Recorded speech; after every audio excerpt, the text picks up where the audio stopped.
This podcast is a member of the Place to Be Nation family. Visit us at placetobenation.com, the only place to be in your pop culture world.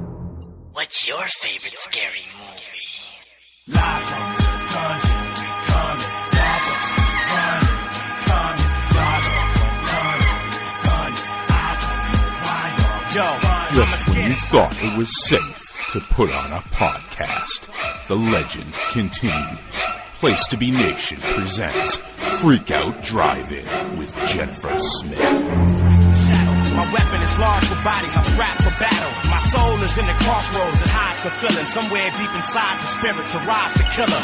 I'm too distant to talk. My vicious assault is inflicted in parts to slit you a stick in your heart. I got nothing to lose and nothing to gain. Only way I'm dying is up in flames. I'm stuck in the game. Hi, welcome to Freak Out Drive-In. I'm your hostess, Jennifer Smith. Tonight, I will be watching a movie from 2017. It is called Get Out, from director Jordan Peele, who is a comedian, actually, a sketch comedian, and a very talented performer in many ways. So he decided to try his hand at some horror genre, some thriller, and to very fantastic result. I watched this movie with my longtime close personal friend, Nate Milton, and it was an absolute blast. Nate is not very much of a horror fan, so when I knew I wanted to do a show with him, though, because he's super funny, and has a great voice, and he just cracks me up. So I knew I wanted to do something with him. So, just kind of felt him out. What's your take on horror? And he's not that big of a fan, but he did mention Get Out, which I thought would be a fantastic movie to watch with him. So, we get pretty into the movie. So, don't feel awkward or whatever if there's a couple of beats of silence of us just being enthralled in the movie, because there's a lot of talking, of course, because it's me and it's Nate, but you'll get a couple of little sections of quietness there, so don't be freaked out by it, okay? Nate and I watched this on Amazon Prime. I rented it for, I think it was $3.99, but I actually did see it on my FX. So if you want to watch it, I'm fairly sure that it will probably have commercials. But if you have cable, if you have FX, you can watch it on there for free. And it won't exactly match up with us, especially if there's commercials and stuff in there. But whatever, it's close enough. This podcast, you don't really have to be very precise when it comes to watching, and I don't even think anybody watches with us, honestly. But before we start the movie, I wanted to tell you a little bit about what we've got going on here at Place to Be Nation. On our pop feed, the Hard Traveling Fanboys review The Boys, Volume 1 by Garth Ennis and Derek Robertson on this month's edition of The Long Book Hunters. On DC4U, Russell and Todd conclude Justice League month with the hilarious hijinks found in the network TV special from 1979. It is called Legends of the Superheroes, The Roast. On the inaugural sports edition of Looking Forward, Looking Back, Andy Atherton is joined by the Cowboy, Roger Morissette, Scott Criscolo, and Peter Winston to look forward and preview the upcoming NFL season, as well as look back and analyze the most recent seasons of the NBA and NHL. The Year in Pop returns with Andy and Scott being joined by Dr. G and J. Arsenio Diamato to discuss the news, sports, and pop culture of 1977. On a new Sunday Groove, David and guest Andy Helene discuss their personal desert island discs. And be sure to like our Greatest Song of the 80s Tournament Facebook page. That way you will see our third round started recently. You will see 4 polls a day for round 3, so you can vote on those. Also vote on Twitter if you want to. And so, just got to vote for your favorite songs to get them through to the next round. Over on our wrestling feed, on the Place to Be podcast, JT Scott and Peter Winston take a look at the last Saturday night's main event from 1989. Ben Zanny has a football-themed episode of Row 1, Seat 1 with a pair of guests to discuss the New England Patriots and the Miami Dolphins. On episode 3 of Extreme Three-Way Dance, Justin, John, and I run down the entire month of ECW Hardcore TV following the night the line was crossed. That was a really fun episode. I hope you check that out. On episode 7 of You Don't Know Billy Jack, Drew introduces Jordan to some Japanese wrestling from June of 1989. And on PlaceToBeNation.com, our tribute to 1994 continues to roll on with lots of great content, so check that out. And on every Wednesday, Glenn's Walk Around the Web is a collection of links with the most interesting and unexpectedly funny stories on the internet, so check that out every Wednesday. And on our social media pages and our message board at bigelow34.proboards.com, you can find information on joining our GWW pay-per-view and TV match ever project, so you can start researching your list today.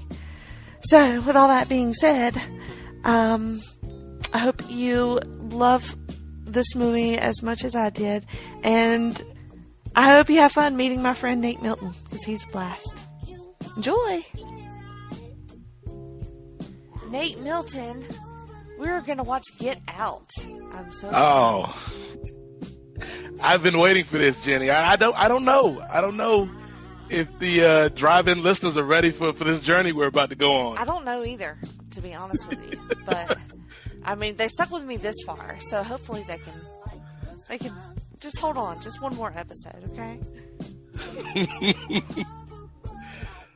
So have you seen this before? I saw this one time. I loved it. But I don't know that it's one of those movies that is really rewatchable. I don't know if you agree with that or not, but once you kind of know, I don't know that it is I don't know that it holds much weight on a second, third, fourth watch. What do you think? It's funny because, when you approached me about coming on the show, you were like, are you a fan of horror? And I am decidedly not a fan of horror. I appreciate some movies in the genre, but overall it's just kind of not my bag. So I think what makes Get Out work for me as a movie is less the horror elements and more kind of Jordan Peele storytelling and kind of the social commentary. Right. So for me, it is rewatchable because the surprise isn't as big a deal because I'm not here for the surprise. That makes sense. Coming at it from a non-horror point of view, which is cool. I mean, because Jordan Peele is amazing. So yes. Key and Peele, extremely underrated as a comedic show. Hell yeah. And I love, one of the things I loved about him was just kind of the way they made jokes about race but subverted it. Mm-hmm. One of my favorite bits that they did was like the black people talking in the movie theaters gag. Yes. But instead of, kind of the stereotypical black people screaming at the movie screen, you get these guys that are like film buffs and they're like, why is this movie starting in media res? That's an overplayed concept. I hate these Dutch angles. Put some information on the screen, man. I like the way both of these guys, Key and Peele, but in particular Jordan Peele, kind of the places his mind goes. Mm-hmm. He's unique and amazing, and I love that he's found this little niche, this little I don't know, subgenre of horror, or maybe it might be the new style of horror. Really, he might be a visionary. Well, it's like these are movies that aren't expensive. Like anybody watching along with us knows that while I like the movie, it's not, a blockbuster. It's not, some movie that they put $100 million into. Yeah, they don't have like, big name movie stars. No. And it's just a sort of quiet fringe movie that is super good and blew up, rightly so. Yeah, I think it's just because, like you said, he's found his lane. And he's not trying to be Sam Raimi. He's not trying to be Wes Craven. He's got his lane, and it works. And the people that it connects with, I think they really dig it. And like I said, his movies don't cost so much that they're this big investment for the studio. Mm-hmm. But I think that he's proven himself now that, that's no longer an issue, really, because, this movie made a ton of money. Yeah. Huge and the thing success. is, I was speaking with Alex Greenfield, who is a former writer for SmackDown. And he, is a script writer, and he produces a lot of movies and TV shows nowadays. And he's big into horror. And one of the things he was saying was, just like wrestling, there's a big audience in Black community and the Latino community and other minorities that aren't really served by the mainstream product, that all it takes is a smart producer or a director to say, okay, we're going to make something that can speak to you. And as we've seen with Get Out, we saw it with Us. Mm-hmm. Like Jordan Peele is a dude that can speak to that audience and make a whole lot of money, which is the best color for Hollywood. The only color that matters. Really. Yeah.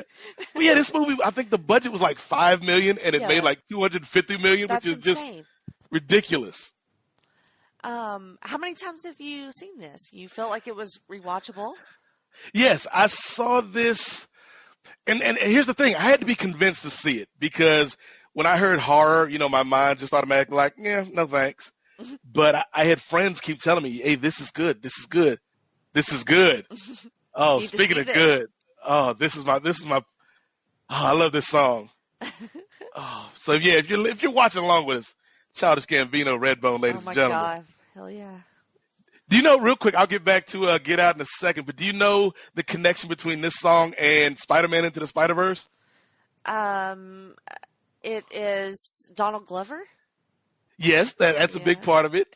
You remember the scene in Into the Spider-Verse where Miles is singing Sunflower? Yes. Oh my God, I love Sunflower. The famous scene. So much.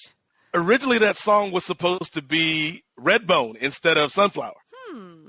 Because, Childish Gambino Donald Glover was the inspiration for Miles Morales in the comics. Right.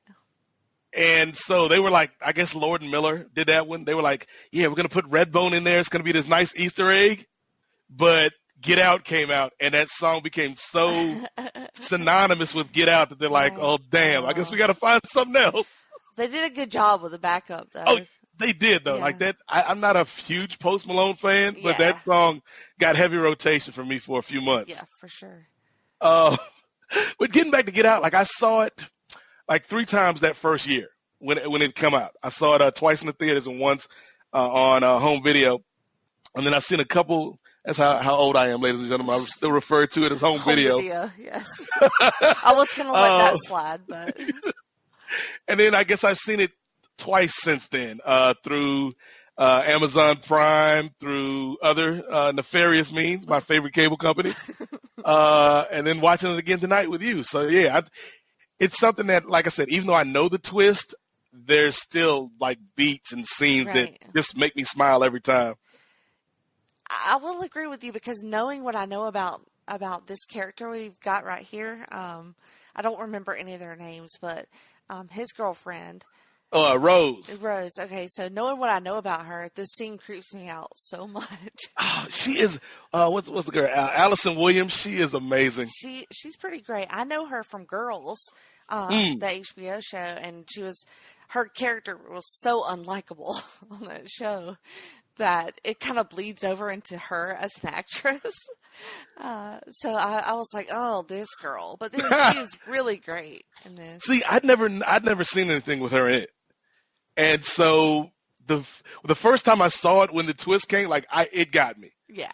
It got me good. But now that I know what's going to happen, like just seeing how she sets everything up in kind of the early scenes in the movies, like she's really good in this thing. She is really good and just unnerving. Like I already feel awkward and terrible because I know what's happening. Oh, don't believe her. No, I know. You're not the But first. she's so convincing. Oh, Oh my God, she pulls the Obama line on there. yes. Okay. Which was funny then, but now it's kind of Yeah. I do wish I could vote a third time. I agree with her, white dad. Oh man. Oh, this is so good. Just like you said, you know what's going to happen if you've seen this movie, and so even something as simple as this scene kind of establishing their relationship, it's like, oh, don't do it, man. Get out. Don't, just run. Please, just run. So, me being me, I got to ask, have you, I don't know if you'll answer this or not, and you can put me off if you don't want to answer it, but have you ever dated a white girl and had to go meet her family? Oh, I thought you were going to ask me, have I ever worked for the TSA? I thought that's where we were going here, that Jenny. That was a later question. But. Shout out to my man Rod from the TSA. But yeah, I have, and so like, I think this movie speaks to me on a level that it might not to some other people. Right. I think it's a universal message, but it certainly hits home if you've had that experience. And it's funny, Jenny, because I think like meeting your significant other's parents is a tense kind of situation, regardless Lots of pressure. of who your partner is. Yeah. It's like you it's like a job interview. Yeah. But I think, especially when I was growing up, so, I've already kind of tipped my hand on my age, but I'm in my early 40s. So when I was like in my late teens and early 20s, it was still like, not that race relations have been magically solved, but it was a lot tougher back then. I can imagine. And the stigma was not only like coming from white folks, but also from within the black community. There was a bit of a stigma at the time. And so, yeah, I like, there's a joke later on in the movie. I think one of the detectives is like, can't trust them white girls. It's like, oh, how many times over the course of my life have I heard that by an older black woman? It's like, yeah, this Jordan Peele. And I think Jordan Peele is in an interracial relationship. Yeah, I think so. I'm trying to think. I think he might be married to Chelsea. Yes, Gina from Brooklyn Nine-Nine. Yeah. So he obviously is speaking from experience. Yes. But luckily, I guess you've never been in the situation that he ends up being in. No, never have I been in. Like fairly awkward. I mean, I've been in at some very tense dinners. Yeah. With some unseasoned chicken. I'm playing. The chicken was good. That was a cheap joke, but hey. Hey, cheap jokes are what we strive for on this show. But it's so like, I think, and she's perfect because like there's lots of points during this movie, and especially when we get to the end, Jenny, where like she plays the white woman card so well in the context of this relationship, and I'm like, yeah, you want him to run, but you know why he's staying. Yeah. Yep. And that's good writing. Yeah, all of this is excellent writing.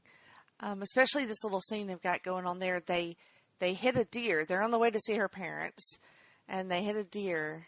And she's making him go check on the deer. I don't know why. I would not do this. No. Just like,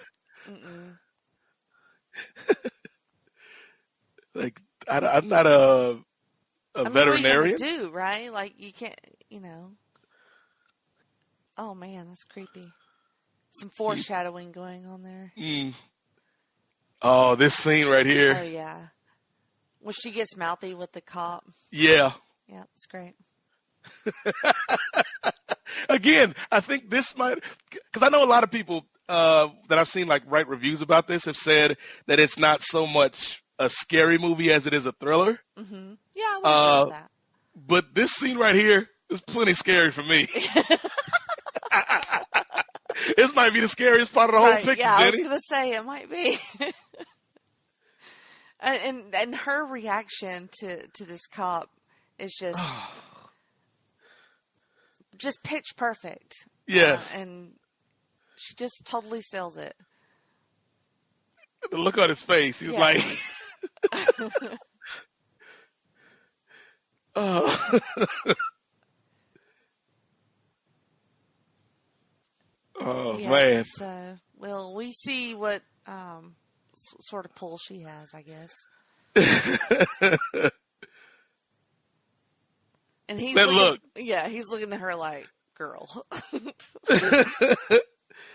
Shout out to Daniel Kaluuya, who was playing Chris, the lead role in this movie, who was, I believe it was Maccabi in Black Panther. I think so, yeah. I think that was his role, yeah. Mm-hmm. It was Maccabi, who was like, it might have been the Wakabi tribe. Yeah, like this right-hand man sort of thing, yeah. My love, would you kill me for Wakanda? Most certainly. Oh, that movie's great. Oh my God, it is great. I can't believe we have to wait so many more years until 2022. That's just ridiculous.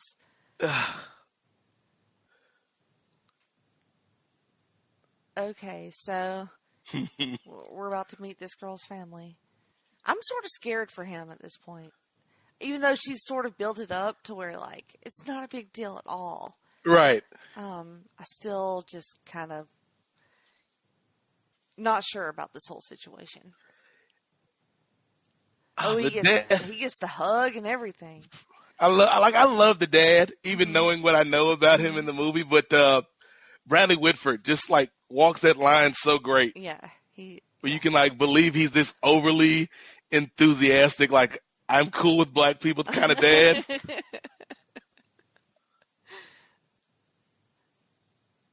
Who's the mom here? Catherine Keener? Is that her name? Yes, yeah. yes. She's also great. Yeah, like you said, like they're known actors, but they're not these big stars. Right, but yeah. he casts like the perfect people for these roles. Mm-hmm. So, okay, if this was you in this situation, would you be comfortable on a scale of 1 to 10? What would you be? I think at this point, it's still kind of cool. Yeah. It hadn't gotten like so crazy just yet. Mm-hmm. And Dean seems like a friendly enough guy. Mm-hmm. So I'd say I'm good right now. Like okay. I'm not at a 10, but I'd say like maybe a 6. 6, okay. I'll go 6. Look right there, right cool there for you. Okay. Right there is when Dean goes down a little bit. He's like, how long has this thing been going on here? Like, okay, now we're at a 4, Dean. Because they're so white, right?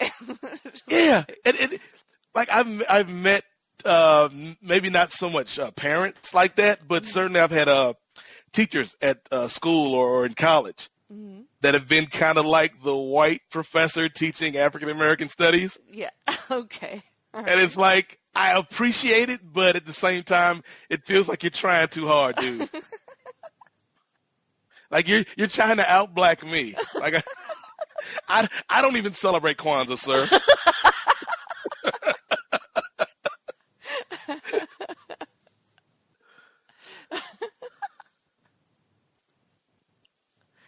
Okay. Their house is pretty normal looking, really. Yeah. Not too threatening at all. Giving him a little tour. He still looks really chilled out, just unconcerned. Jesse.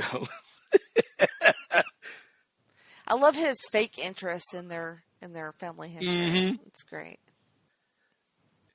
And I love like the Jesse Owens like bit here. Like it comes back later on in the movie, but it's something that I don't like. If you're not familiar with the history of Jesse Owens and that Olympics, you may have heard the name, but it doesn't really resonate.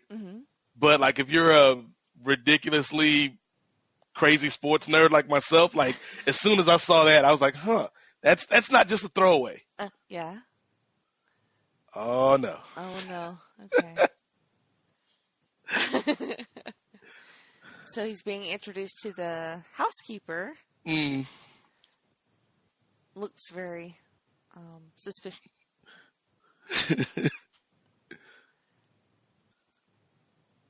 I love his, like, he just looks, like, outwardly calm, but, like, inwardly, like, very suspect. Oh, right there, Like, yes. He's trying to be non-threatening, I think. All the help on the grounds are black. Yeah. He's definitely noticing that. Bradley Whitford, like were you a big fan of West Wing? I was after the fact, so not while it was going on. Okay. But I binged it on Netflix and lost my mind because it was amazing. And Like I went he should do more. Yeah, oh God, yeah. He should be in pretty much everything. Him and Fred Savage should be in everything ever made.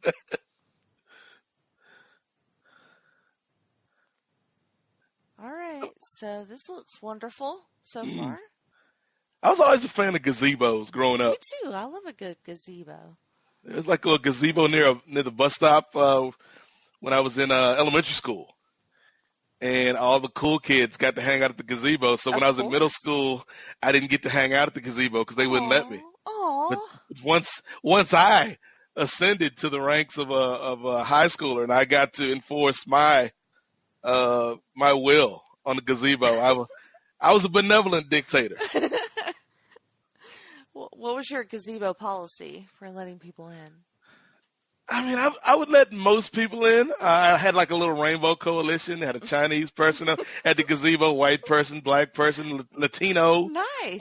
But my only rule was like no smokers because I didn't smoke at the time. Okay. And, like you always got those like high school kids that are supposed to be 18, but they look 28. They always want to smoke. And I'm like, no, we're not doing this here, Chad. Yeah, Chad.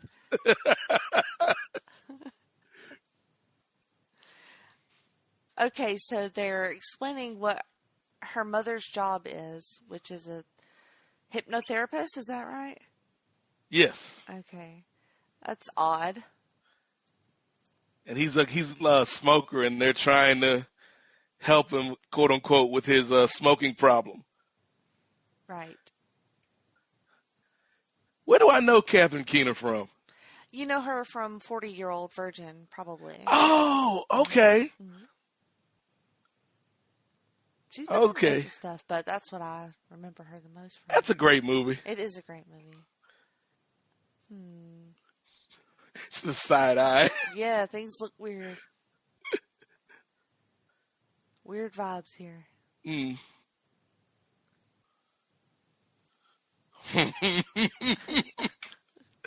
All right. Now I'm at about a 3. Yeah. Okay. Like something's up with Georgina. Oh, this guy. Oh God, another white guy. What are we doing? What is up with this guy's mustache? That is awful. Ugh. Is that her brother? Yeah. Okay, yeah. So he's telling embarrassing stories. That's great value James Franco, as I like to call him. That's exactly what he is. Harry Osborn, what are you doing here? Homeless Harry Osborn. After the trust fund dried up. Yeah, exactly. Ugh, that man bun's not attractive. Oh, okay. I'm trying to remember what happens here. He says something stupid and racist, I think. I can't remember. They get in a fight. Yeah. Okay. So he's seemingly the heel, you know? Yes, he's the most overt heel. Yeah. Telling a wildly inappropriate story. Yeah. Why would you tell this at the family dinner table? I wonder if some of this came from Jordan Peele's real life experience. I mean, obviously not the crazy shit, but some of the little things like this little interaction. It wouldn't surprise me because like a lot of their comedy is based off of, I think both Key and Peele are biracial.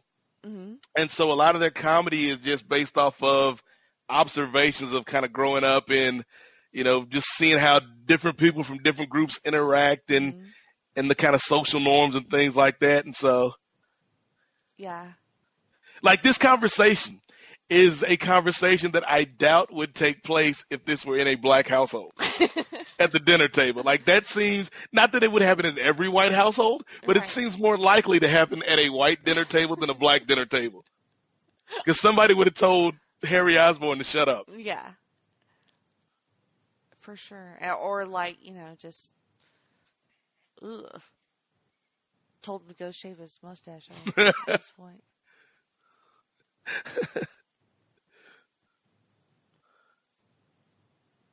The UFC name drop, maybe planting the seeds for some promotional tie-ins for the sequel.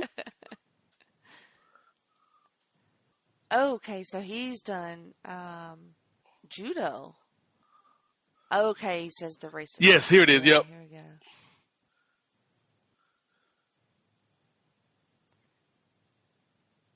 Okay. All right. Saved by the cake. Yeah. Yeah, I knew it was something racial, but I didn't remember exactly. But yeah, basically it's like the old Jimmy the Greek thing. When Jimmy the Greek was like, you know, these black football players are faster because they've got an extra bone in their body. They make it about genetics, right? Yeah. Yeah. Yep.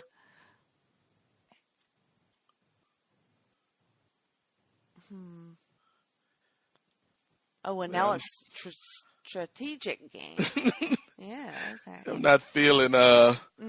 Vermont Captain Jack Sparrow here. I seriously want to punch him in the face.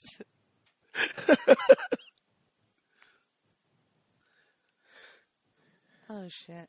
No karate at the dinner table. Oh, my God. His name's Jeremy, too. That's perfect. Like, all right, like now I'm at a 1. Yeah. Like, like you get know off what? me. Hey, you can stay here with your family. I'll be in town at the Motel 6. He looks like he's like he could just snap his fucking neck if he really wanted to, you know?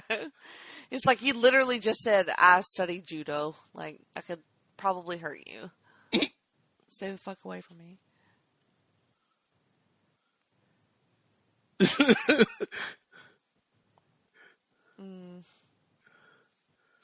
She seems to be protesting a little too much.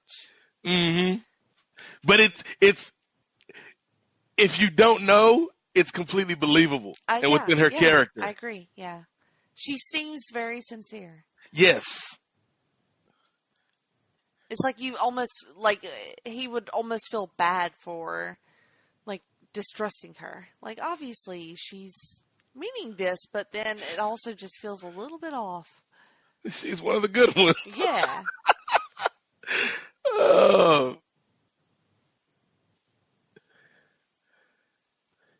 But yeah, I think that's maybe one of the things I take the more I watch this film, Jenny, is just kind of the notes that she's playing throughout this movie. And it's like, yeah, it's like she's really good in this. She is. And she's so, like, insistent on making him, like, she's, like, trying to acknowledge what sounds weird around her house. Like, she's bringing light to all these things that you know, you would just be like, obviously, she's fine. She's, like you said, one of the good ones.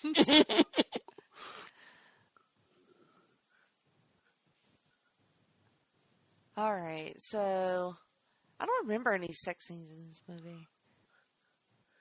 I don't think there. You know what else I like? And it just occurred to me now, Jenny, watching this scene, that Daniel Kaluuya is a dark-skinned black guy. Oh, yeah. And he's one of the things we talked about on the Rocky Maivia Picture Show over at Post Wrestling is how very often like the black guy gets to be like the lead or the like dramatic or romantic lead of a picture. Mm-hmm. And especially somebody as dark as Daniel Kaluuya. Mm-hmm. And so like I like that Jordan Peele, chose him to be in this film, because it's like if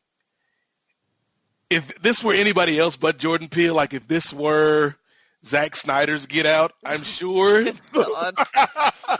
I'm sure nobody wants to see Zack Snyder's Get Out. But the special effects, though, Jim.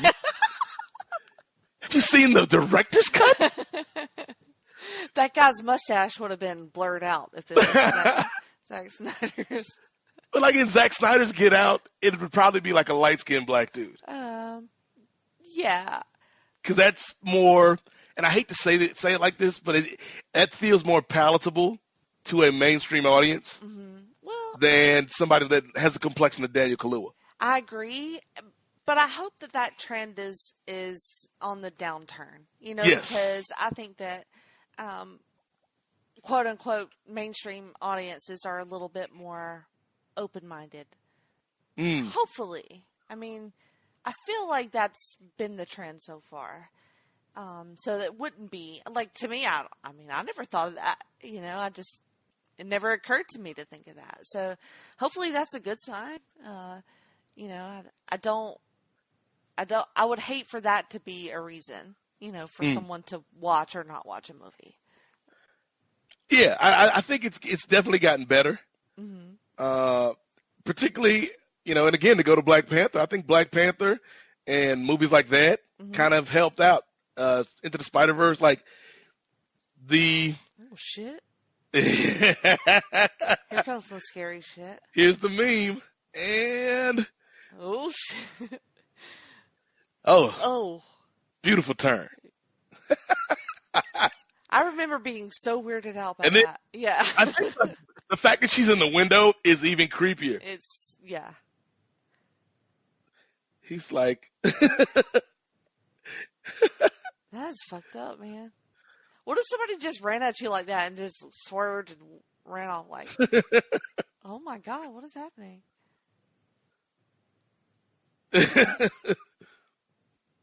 He's like, that cigarette ain't worth it. I need to quit. Yeah. Needs to be something stronger than a cigarette. Oh, here she goes. Okay. So this is when she tries to hypnotize him? Mm-hmm. I don't know if that's what she calls it. I feel like that's not what she calls it. It's like hypnotherapy, something like that. Yeah.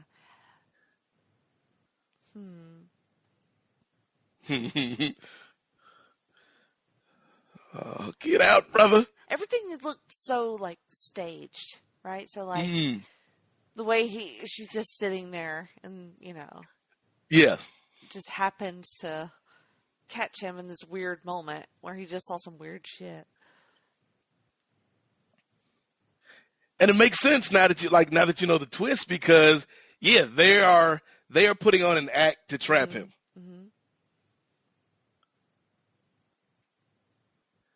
Very badly, in my opinion. Just like, because nothing they're doing feels natural. Right. Yeah. But it's unnatural, but I think it's natural enough. You know what I mean? Like it's awkward enough that it feels real. Right. Well, yeah, that's fair. Because he doesn't know these people. Right. And he's just like... And he could misconstrue their awkwardness. Yeah. To mean one thing when it really means, like, we're really plotting to do some terrible things to you. We're not racist. We just really want to kill you. You know what's crazy? Like, I've started using this app called Calm. I don't know if you ever heard of it, Jenny. No. All right. So remind me to send you, I got like free trials codes that they sent me. I'll send you one after the show. But it's like this meditation app. And like they've got like different, like if you have trouble sleeping, they got like sleep stories. I think like Matthew McConaughey reads one, LeVar Burton reads one. It's like really like they got like daily meditations and stuff. And there's a lady on there, I think it's like Tamara Levitt. She sounds exactly like Catherine Keener right now in this scene. And it's like, oh, now you've ruined Calm for me, Get Out. Because every time I hear it, the lady's going to be like, all right, sit up in your seat, take a deep breath, sing. Like, oh, calm, what have you done? You're going to be hypnotized by this.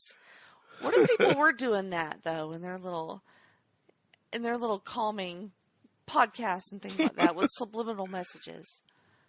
There's got to be a podcast out there with subliminal messages. Gotta be. I mean, we should invent that if there's not. We really should subscribe to the Kings of Sport podcast Patreon. I don't. That was subtle. Was that Kevin Nealon? It was like the subliminal guy on Saturday Night Live. Oh my God.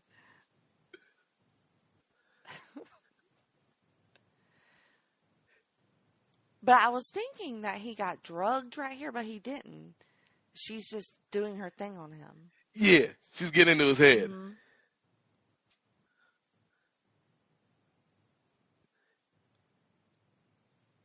And he's finally sort of dropped that sort of like unassuming smile thing that he was doing the whole time he met them. And now he's really freaking out. I think this was the scene I was reading somewhere that he ran this scene 5 times. And he was able to get the tear each time during his audition. Wow. And that's when Jordan Peele was like, yeah, this is the guy. Because it's so effective. Yep.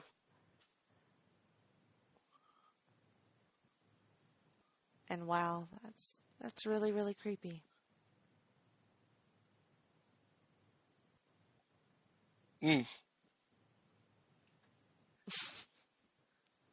Oh. Yeah, this scene is engrossing. Oh shit. Oh man. Oh, And again, for a movie with like a smaller budget, Jenny, like that shot is really beautiful. It's really well done. And simple too. Yeah. Because everybody has those like weird falling dreams like that. Mm-hmm. Right? That's relatable. Even though you don't for sure know what's happening.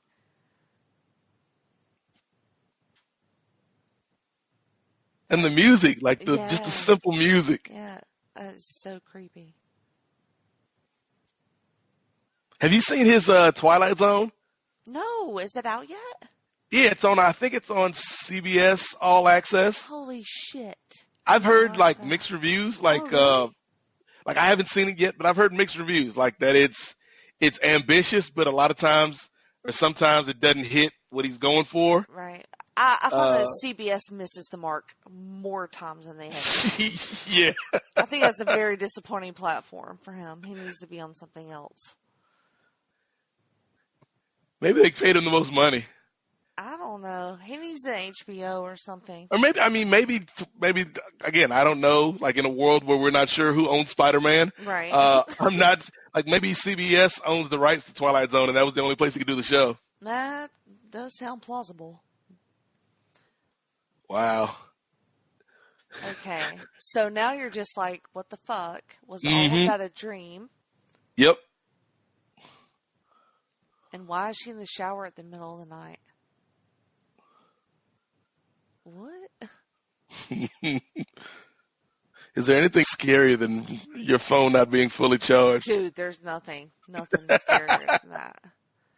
That's my worst nightmare. Okay, so everything's cool. We're just going to go in the woods and take some pictures. Yeah, here's a plot point that like we really didn't get into because the movie takes its time in letting you know that like he's a photographer.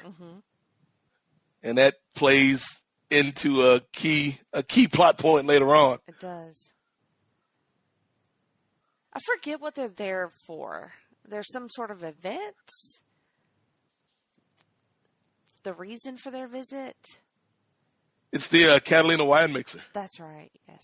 The fucking Catalina wine mixer. God, it really sounds white, doesn't it? A wine mixer under their gazebo where you can't smoke. Yes. Oh.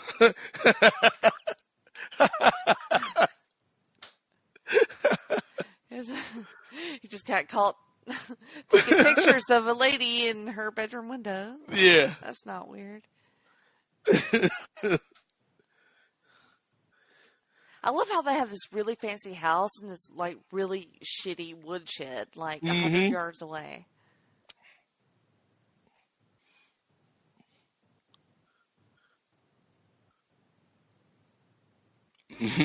Chopping wood. He's no Steve Rogers though with the wood chopping. No.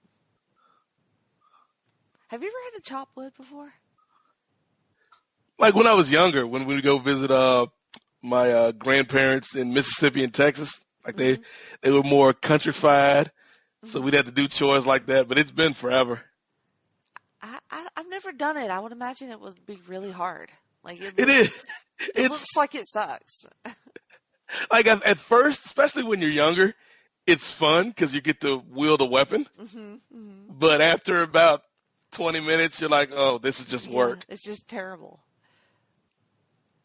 Especially if you have the big cords, like the big trunks you gotta fucking split open. No, thank you. Give me a gas fireplace. I mean, really.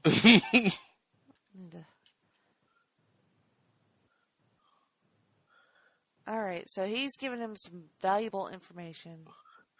Yes, he is the exposition device right now. And he looks really, really weird.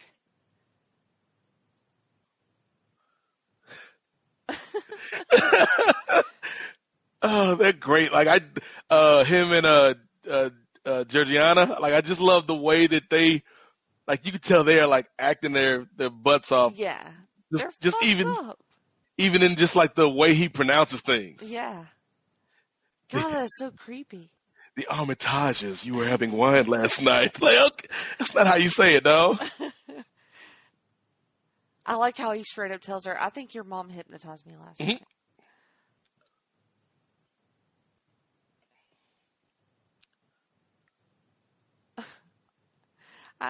That's terrifying. Like, have you ever been hypnotized? Have you ever? Never. No. Yeah. I went to some, like, bullshit, like, little, just, you know, really just a show at a Renaissance fair. And I mean, it was obvious that everybody was like faking it, you know, but I feel like there is a way to do it right. And people probably can be hypnotized.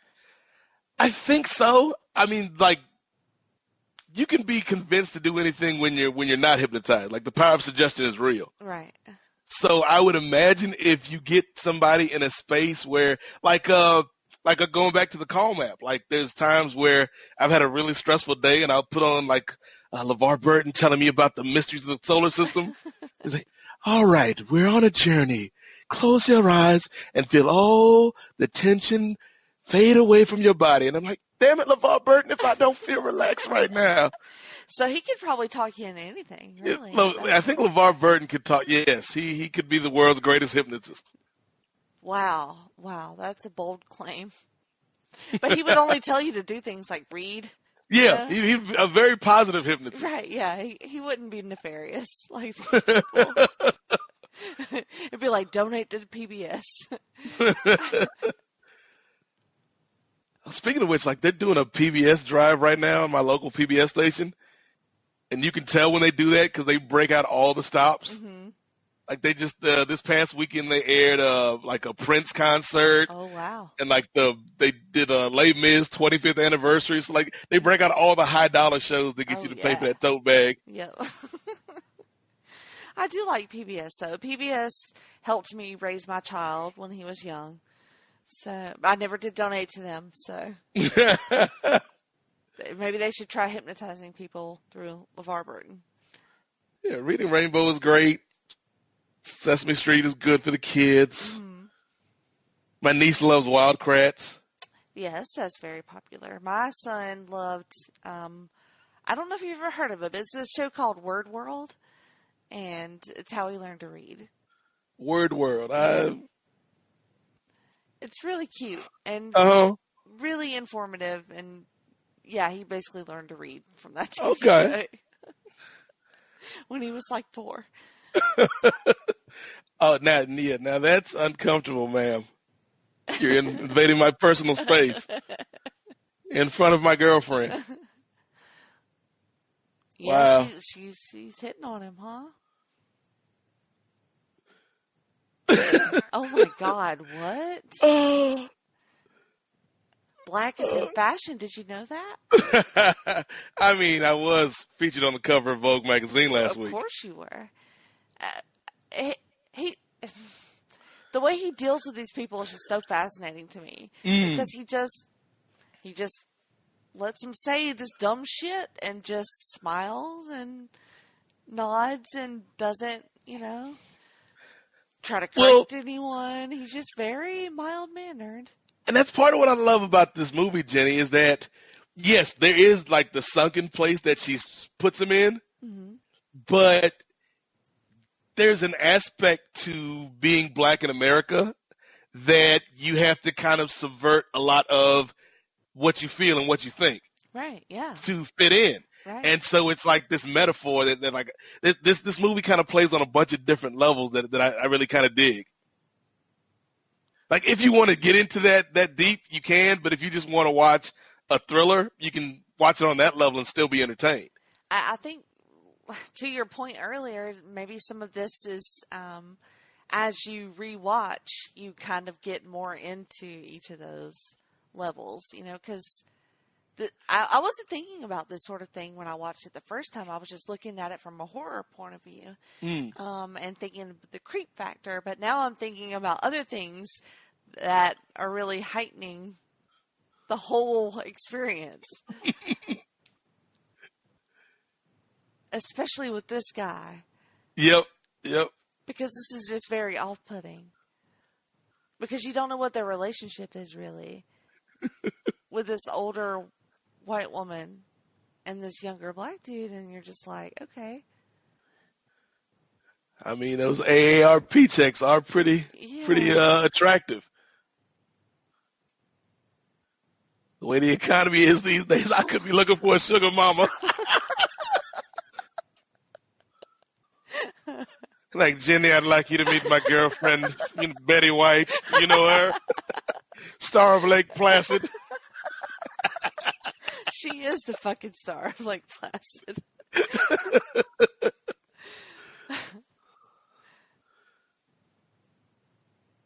This is just like, ugh. And he just has no idea. Yeah. He's so confused. And it's crazy because I think what makes this hit even more for me tonight when we're watching it is I just listened to ESPN has a 30 for 30 podcast series, and they just did one on Donald Sterling, who was the former owner of the Clippers. They got kicked to the curb because he was being racist, and his side piece recorded him. Right, yes. And it's like just hearing all those stories of this dude that was just so weird and creepy towards his predominantly black athletes for all these years. And it's just like, yeah, like he would bring people that were like investors to the team into the locker room after the games and just be like, here's my great prize team. And he'd like feel on the dude's muscles and stuff. And it's like, yeah, like he'd just treat them like they were property. And it's like, That reminds me of Django Unchained. I just rewatched that like last week.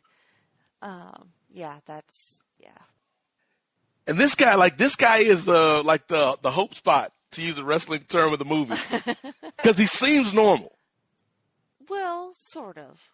Well, compared to everybody else. Yeah. Plus, he's my guy from Office Space. Yes, he is.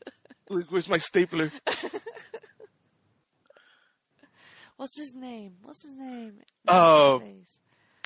Stephen Root. Yes.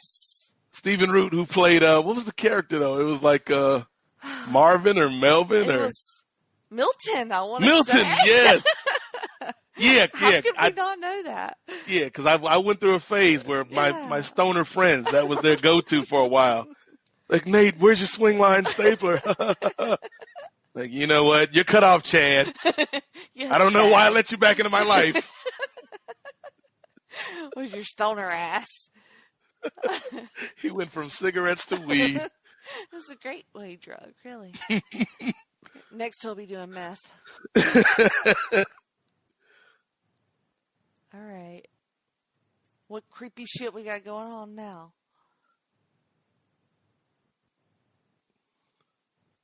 He's like, okay, I'm about to lose it.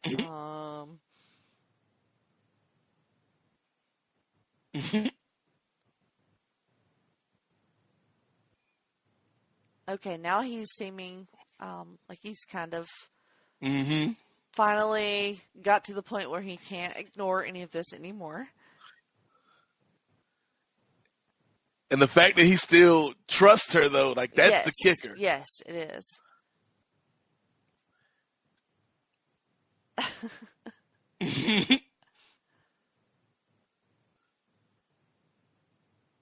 All right. She kind of reminds me of Chelsea Peretti a little bit. A little bit, yeah, I can see it. Chelsea is like way cooler, in my opinion. Yeah, she's hilarious. Like I love Brooklyn Nine-Nine. Me too. Andy Samberg, a little bit underrated. I think he's underrated in some ways and overrated in other ways. Interesting. Yeah, because he's not a movie star. No. And I think he tried to be for a little bit, and he just isn't. Yeah, I think that was like the SNL thing. Like they're always trying to make somebody happen. Yeah. When it's like only a few guys and girls really should be starring in movies. Yeah, and not to say that I don't know. I just feel like he does better on TV. He does better on something that, like a show where he could be really himself. Yeah. But he is a genius, though.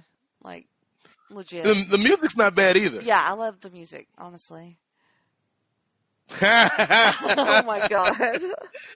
This guy is Lil Rel Howery playing Rod, the TSA guy. Yes. Is amazing. He is us in the movie. He is our gateway character. Because he's just like automatically like, no, this is not good.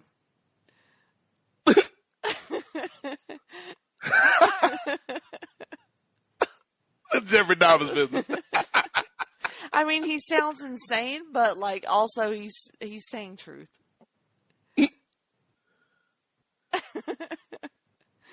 Because they were probably hypnotized.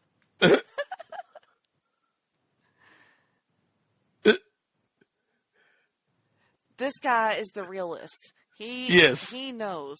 He's a true friend. Yes.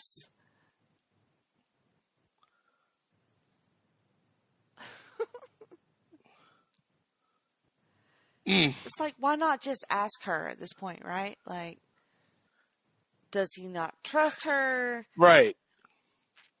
Still trying to figure her out, maybe.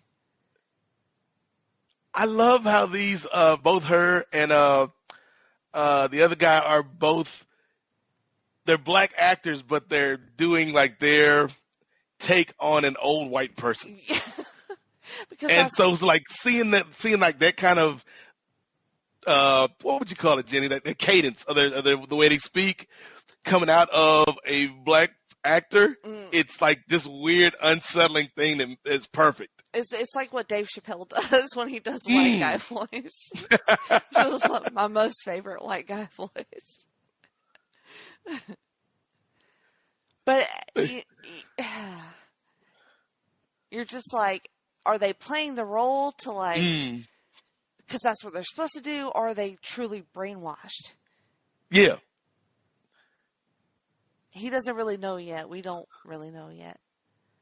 Because her eyes say a lot when she... Yes, they do. Yeah, when it's clear she wants to say something different than what she's saying. Yep. But she can't break through yet. She's really good. Once you know the secret. Yeah. And she does that crying thing that he did earlier. Mm-hmm.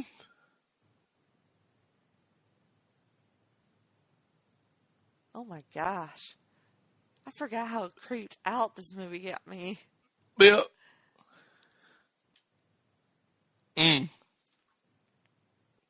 Just saying weird shit.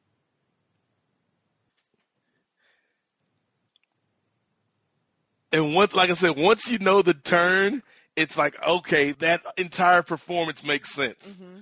It's like, spoiler alert, it's like Nick Fury in Spider-Man Far From Home. Oh. when you figure out what the turn is, it's like, okay, that's why he was acting this way the whole movie. Yes. I noticed Maria Hill acting very oddly in that movie, Mm-hmm. and she was a giveaway to me more than he was. And it's just so funny because I never really thought about Maria Hill much at all, but I just thought she was acting totally weird in that movie. So yeah, I love the little twist in that one too. Oh my gosh. Okay. My man Hiroka Tanaka, just out of nowhere. It's like not all white people up in here. A random Japanese dude.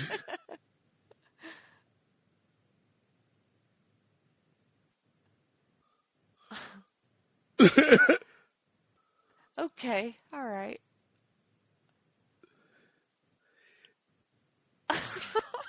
That's like, I don't know, man. just say I don't know.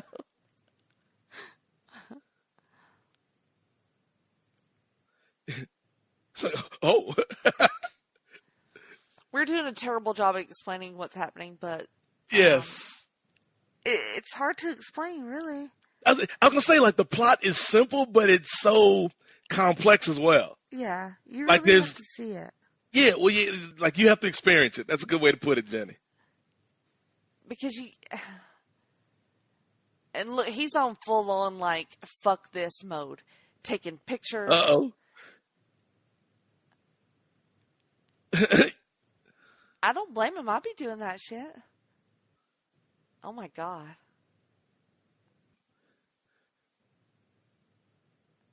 What do I know this guy from? The straw hat guy. Logan. Oh, shit. Lakeith Stanfield. Was he in that really weird movie with the white voice? Yeah, that was it. Thank you. Yeah. And at the end when they turned into the Jesus, horses. that was a weird fucking movie. Yeah. Yeah, I mean, like, I'm fucked up, but that movie was it fucked Thank You for up. Asking? Yes, Thank You for Asking. Yeah. Which again, Jesus. Like, that's another movie that I dig. Just it's super weird, but it's so weird. Like, if you've had to be a person of color in a professional establishment, every now and then you got to change your voice a little bit. Oh, really? You have a you got to learn guy how to voice? code switch. What would your white guy voice sound like? I used to work at a call center, Jenny, back in my younger days, and part of the fun, like, it was a terrible job, didn't pay well, but part of the fun was, I could make up characters to amuse myself, and I had this one character that I would come out with every once in a blue moon, and my name was Rudy Moore, which was funny to me because Rudy Ray Moore played Dolomite. Back in the blaxploitation movies, but nobody else, if you haven't watched those movies, you don't know that name. And so they call in, I'm like, hi, thank you for calling West. I'm Rudy Moore. How can I help you this evening? They're like, oh, Mr. Moore, can I get the Capital One such and such card? Oh, let me check right now to see if you're approved for that APR, ma'am. And it was just my way of entertaining myself to fight the monotony of that soul-sucking job. Yes. I had one of those call center jobs when I was in college, but it was because I only went to college for like 2 years before I dropped out.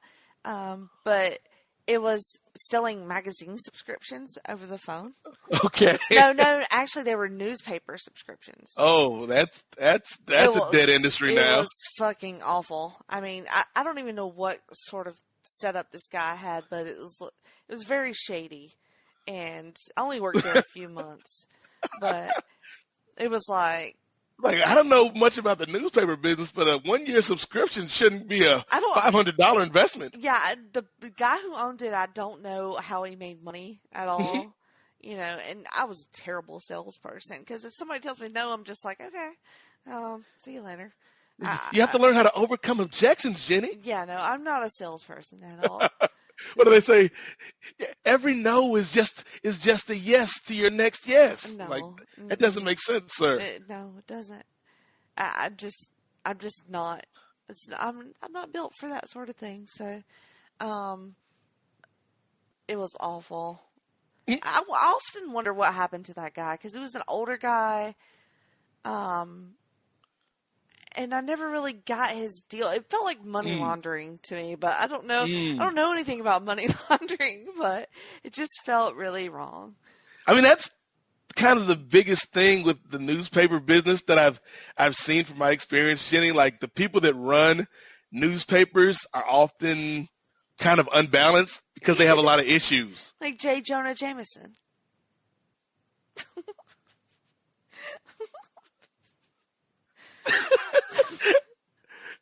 I was hoping I was hoping that would have hit better than it did. Yeah, you did good. They get it. They have a lot of issues. They got a lot of ish. Yeah. Newspaper. This scene right here though is crazy with the auction. Yeah. I was confused at first. Because, like... Well, yeah, what did you think when you first saw this? What did you think was going on here? No, I was like, do they not know that everybody can see each other? Like, you know, like, except for that one blind guy. But, I mean, I was like, oh, okay, this is starting to make more sense. But also, it's very off-putting. And it's funny because, again, going to sports, not that it's an exact parallel, but watching something like this and then going to watch, say, the NFL draft or the NBA draft, it can make you feel a little bit like, maybe we shouldn't be parading these young men on stage. Interesting point that I've never, ever thought of ever before, but it makes me uncomfortable with his accuracy. Holy shit. And that's the thing. Like, I love, like, there's so much stuff that I love, but if you dig kind of deeper and think about things, and I don't want to sound like a conspiracy guy here, but it's like, yeah, there's a lot in our country where the framework it was set up by people that didn't have a lot of regard. Yeah. For people of color or women or gay folks. And so the system set up in place in various industries can still reflect that today. Yeah, and as much as you would think that would not be the case, it's just people just being unaware. You know what I mean? Like, yeah. just the lack of knowledge or awareness of any of this stuff. Like you just blew my mind with that whole draft comparison. So literally never thought of that before. And now I'm like, oh shit. I can never look at Baker Mayfield the same way. I'll never look at it the same way. Oh shit. But my concern for our character here is growing. Because you don't like her little Where's Waldo outfit she's got on right now? That's awful.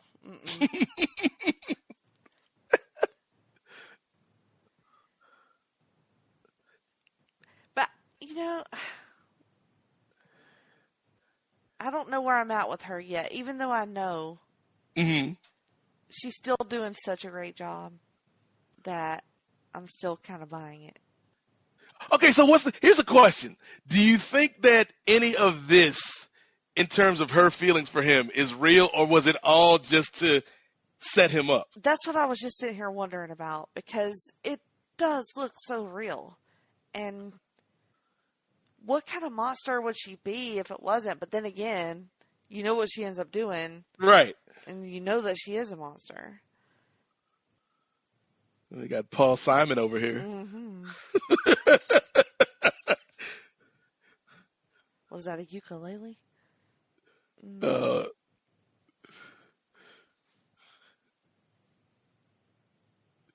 Something as simple as like making him strumming a part of the soundtrack adds to the unsettlingness of this scene. Yeah, because they've done such a slow build that right now you're just like, shit, what the fuck is about to happen?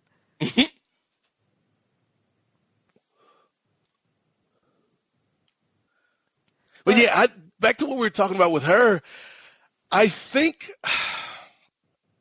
I go back and forth because I do think that there is some care for him and care for the others, as we'll find out later. Mm-hmm. But I don't think it ever goes beyond the surface. And like, how did that come to be? Just like through her parents? You know, like, I'm struggling to remember if they ever do like a reasoning. I mean, you've seen it more than I have, but yeah, we like eventually we get like the backstory of the whole thing, but again, like I don't know if it's something, and maybe that's another kind of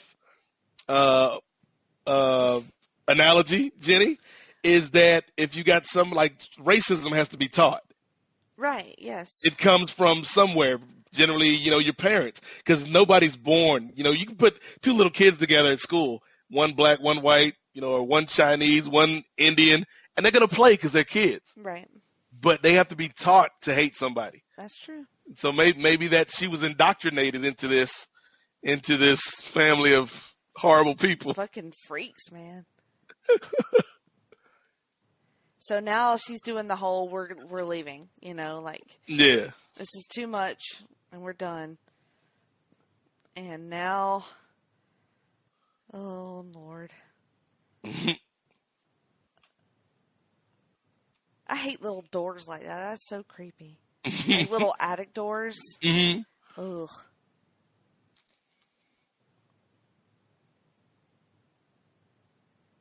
And what?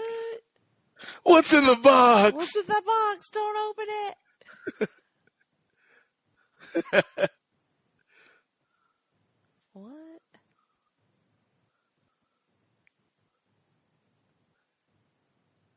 This is a very quiet movie too. It is. And also, doesn't Jordan Peele smoke a lot of fucking marijuana? So, yeah. That's another one of his good influences, so to speak. Yeah. He's high all the time. And from a paranoia point of view, like, this feels like a pothead wrote this movie. Yeah. Especially with his buddy, his friend. I don't know why, but that last picture, that picture right there. Oh, I think it's her do-rag that really sets it off. Yes. Okay. So... And then the one with her and Georgiana. Yes. Georgina. It's like she didn't care either. She's done this over and over again. Yep. And he knows now.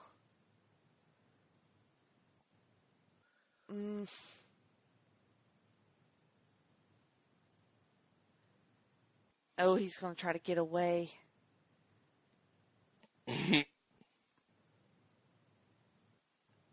He's trying not to give it away. It's like he knows, like, I have to leave right now. Stay calm. Just stay calm. Just bullshit and get out of the house. I wonder if he's not buying her keys act, I don't think. So he's just trying to get the fuck out. Oh no. This guy again. Oh no. And Mama.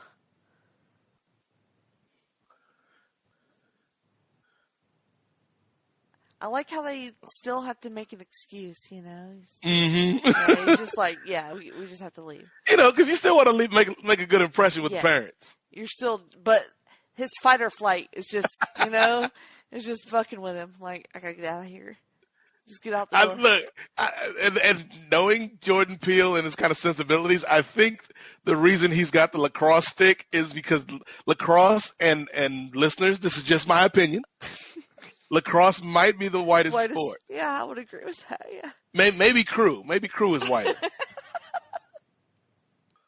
I don't know. Right into Jenny and let us know what's the whitest sport. The whitest sport ever. I don't know. I feel like ice hockey might be really white. Ooh, that's pretty white. Curling is super white. One day I will figure out how the fuck they score curling and what the point of that sport is. I mean, I will watch it when it's on, but I still have no idea what's happening. Okay, he's losing it now. Yep. Oh, no. Oh!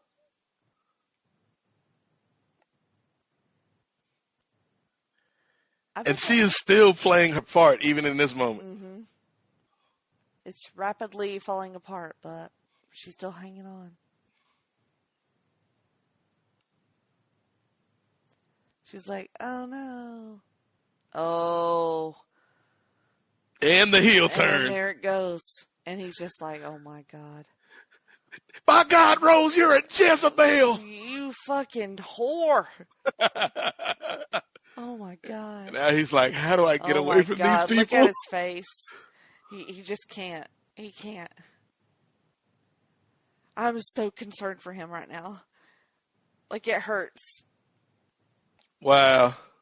Oh, and the mom triggers him with the little hypnosis thing that she's done to paralyze him. I'm telling you, Jenny, black people were not drinking tea for months after this movie came out. No, I don't. Like, you know what? I'll just have coffee. Thank you. Did he drink anything, though? No, he never drank anything. It was just all her manipulating the teacup. Right. I kept thinking they drugged him at some point, but I guess it's just it was all like, her suggestion. That's amazing. How fucking scary would that be? Just, ooh. You're one of her favorites. Like, that's... Ugh. Again, like, I think she probably liked him like people like dogs. Right. Like you can love an animal, but at the end of the day, if it's you or them, it's always going to be you. Yeah. I mean, just...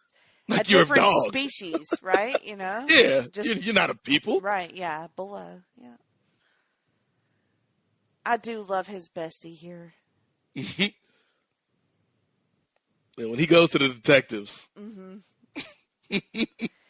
Honestly, I mean, I don't know that I have anybody that would, be conspiracy theory and, like, paranoid enough to go to bat for me like this guy goes to bat for his friend. It's admirable. It is. He's the hero. He really is. He is.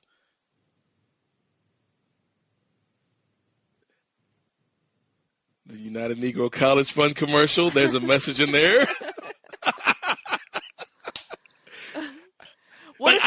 What if your buddy called you up and was in this situation? Would you be like this guy? Would you be like... Or would see, you'd have to be suspicious in the first place, though. Right. Because I don't think, like, if my best friend called me with this story, I would believe him the first time. But, like, you've already got to be suspicious. You already got to have a conspiracy bone in your body. And you don't? Like, you wouldn't? Like, I think I'm too trusting and optimistic. Yes, that is true. You're too pure. You're too pure, Nate.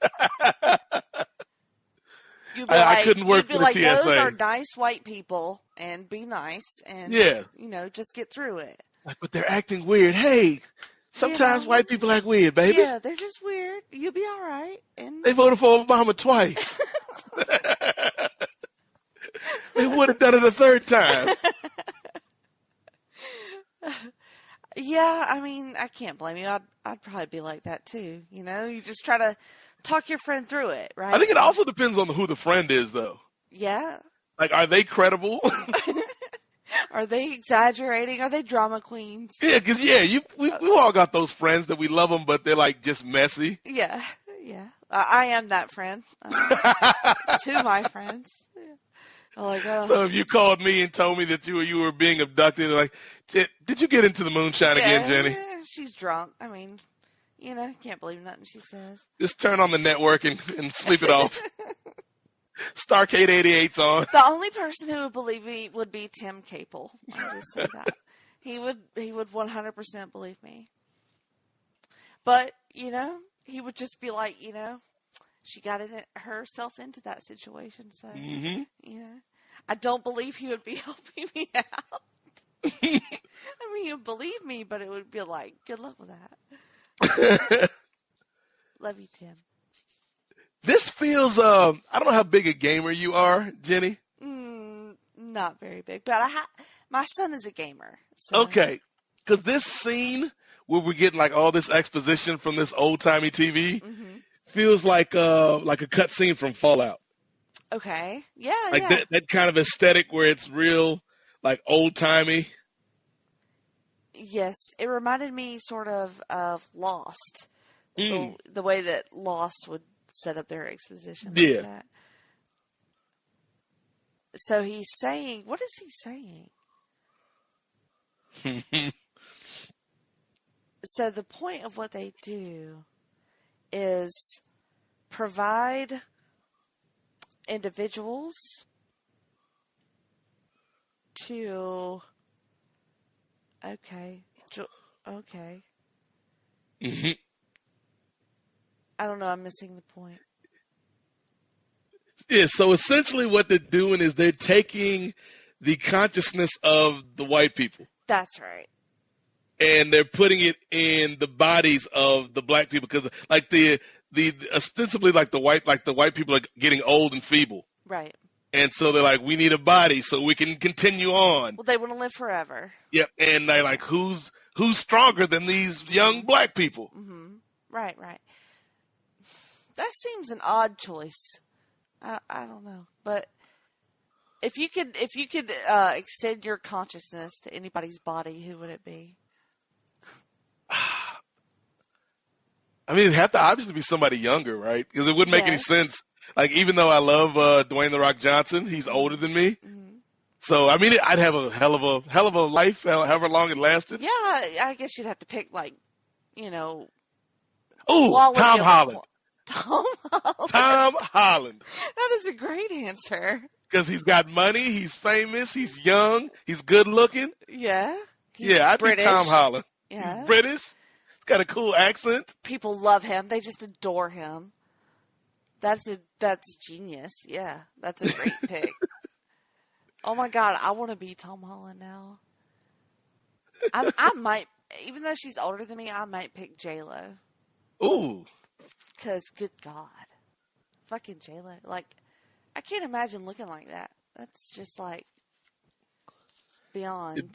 Yeah, J-Lo's amazing. That's just next level. And God, how much money she has. Just unreal. And she's got A-Rod money, too. Yeah, A-Rod money. I mean, that's... I don't know. I don't know that it gets any better than that. Even though my life would be shorter, it would still be J-Lo's life, so... Yeah.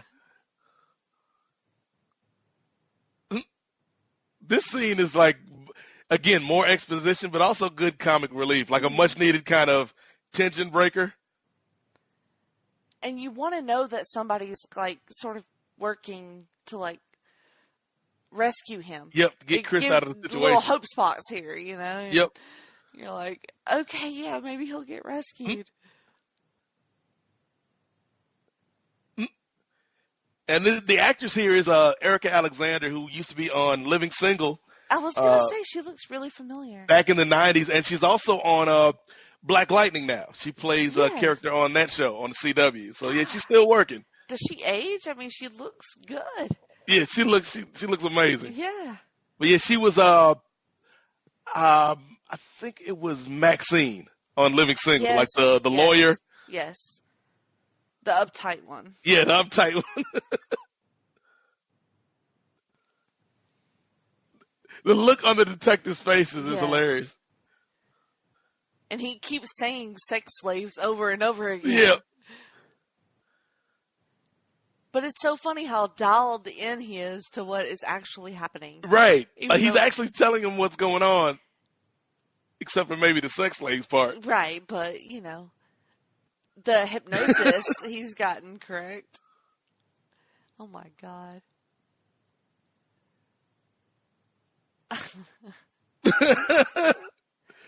Oh, come on. They gotta take him somewhat Oh, seriously. they're right. Yeah, the white girls, they get you every time. Oh, Erica Alexander. Yeah, I've heard that a few times in my life. Okay, he is really deep diving into this now. Yeah, I freaking do out. like that. Like, we spend like a decent little piece here towards the end of the movie with Rod, the TSA character. And it also takes you away from what's happening in the house, sort of building that tension in the background, like not knowing what's happening. Uh-oh.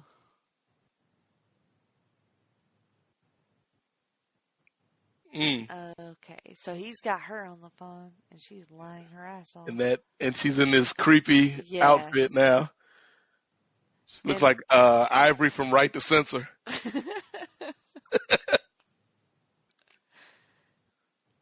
And being so fake. Yes. Ugh. You're like, where is he? What have you done with him?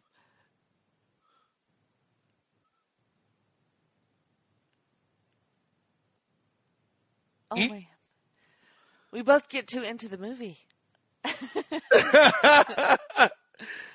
Yeah, because I think, again, these aren't big name actors. Like, if he wanted a comedian, there are larger names comedically that he could have picked for this movie. Mm-hmm. Like a Kevin Hart or, Bernie Mac. Well, not Bernie Mac. Ron Funches. Ron Funches. I think he would be really good Ron Funches would have been great. I think Ron Funches might have been a little. Oh my god. Yeah, Ron Funches might have been a little too cuddly for this role, though. That's true. Not as like paranoid. Ron Funches was like, yeah, they're gonna make you a sex slave. Sorry, you done.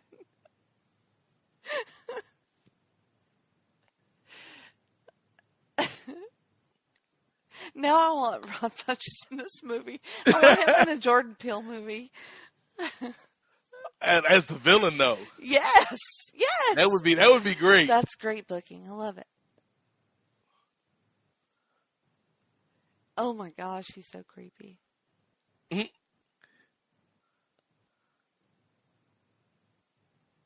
Oh my god. Hey, I mean, any good salesman is always looking for the next close. She's trying to, wow. He ain't having none of that. Wow. Ain't nobody thought about fucking you. Fuck you, bye. He is losing it. She's a genius. She's a genius. That's so great. She is really good in this movie, though. Again, yeah. Like, I liked her before, but I think once the switch turns, and we get like full heel Rose, she's just so cold. Yeah. I was cold. I was gonna say detached. Like, yeah, just just nobody's home. There's no. She's empty. It's just. Ugh. Okay, so here comes the little video again, and he's finding out this old man that he met. He's the one who's supposed to be going into him. Is that right? Mm-hmm. Okay. Which is, and then again, it goes back because they were talking about photography earlier, but the guy's blind. Yes. And so he was commenting on how great Chris's eye for photography was, and now he wants to be able to go into Chris's body. So now he can get his sight back. Yeah. Wow.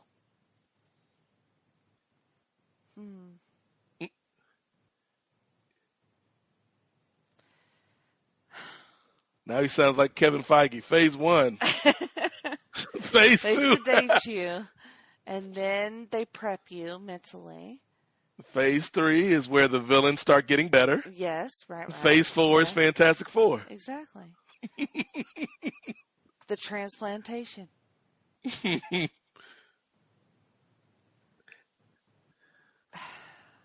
still shaky on the science here. Yeah.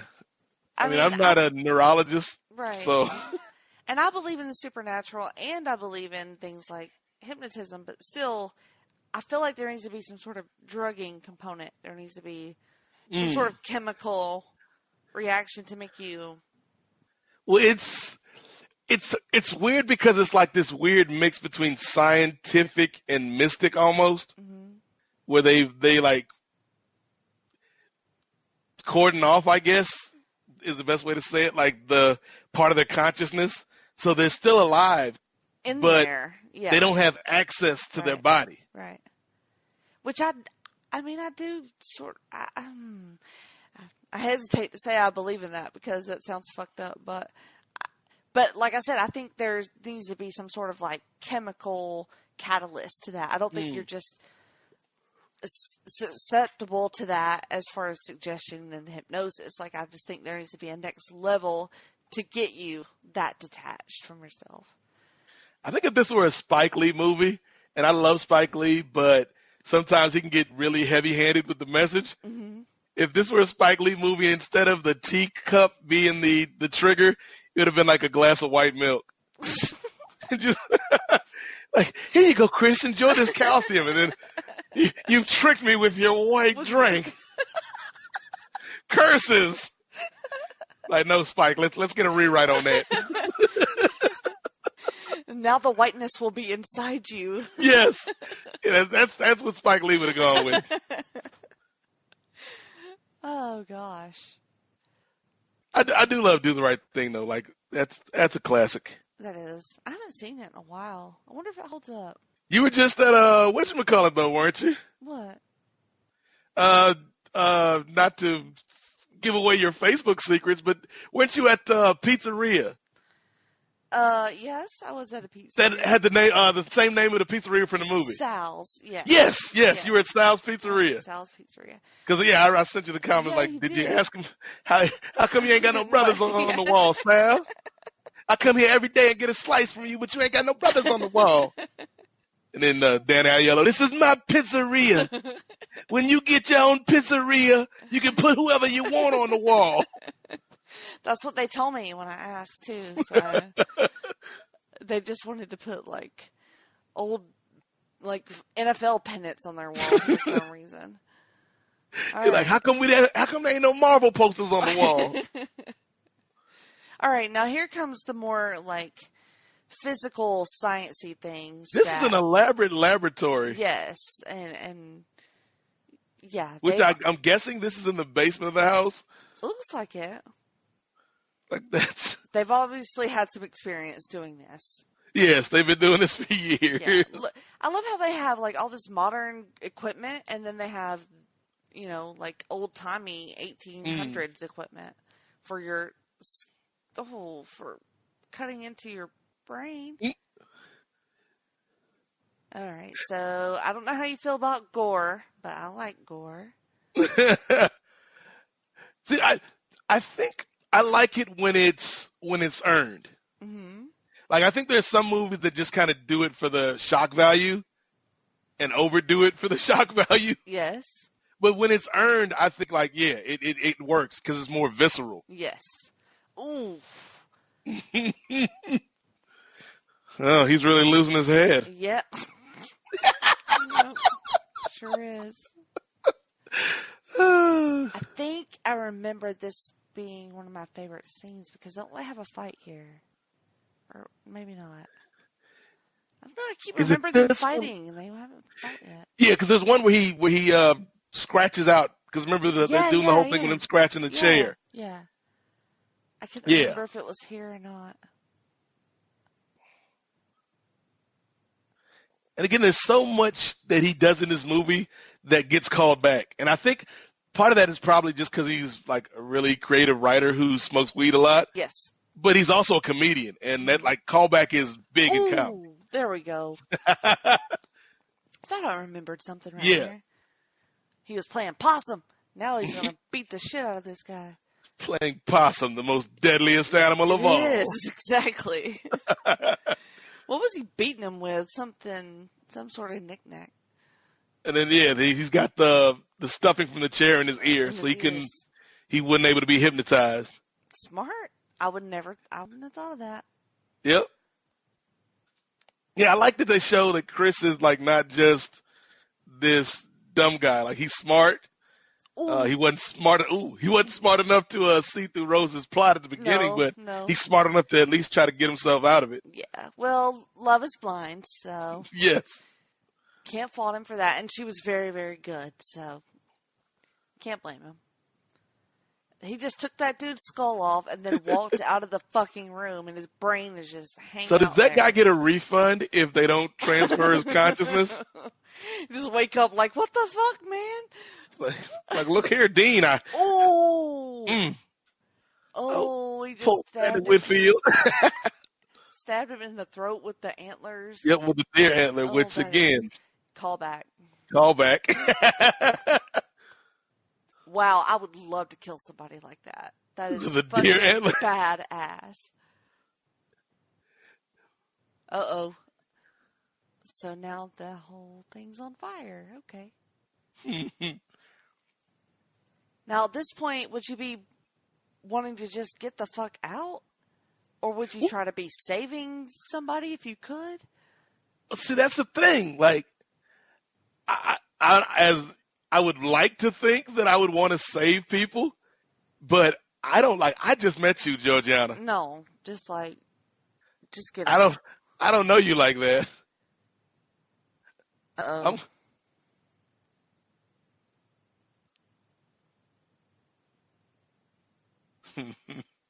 Oh.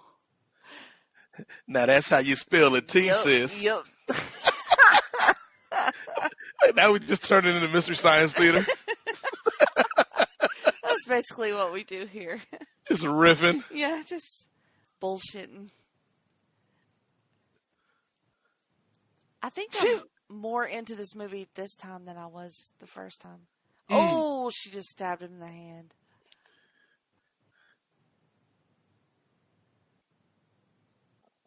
Ooh.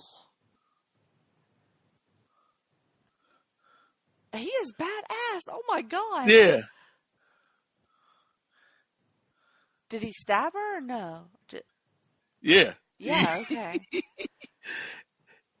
Now this guy right here, this guy is the one that out of everybody. Yeah, you thought he was dead.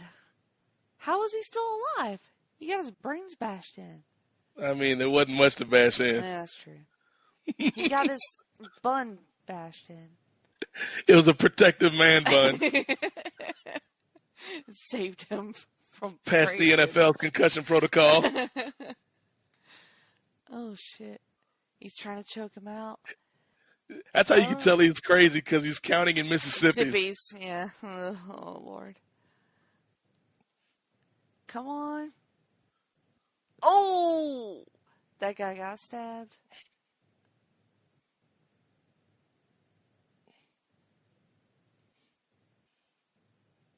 Oh, just stomp his head. Oh, oh, God. Imagine the rage it takes to stomp someone's fucking brains in. Yeah. Like, I believe those are mine. And his girl's just sitting up there eating fucking Fruit Loops. Yo. And a glass of milk. Yeah, he's got a bowl of Fruit Loops with a glass of milk next to it. Not milk in the Fruit Loops. She's eating dry cereal with a glass of milk. Like, she is crazy. People who eat dry cereal are crazy. Okay? And she's on Facebook looking for her next target. Victim. Yep. Oh, boy. And there's that glass of milk Spike Lee ordered. Yep.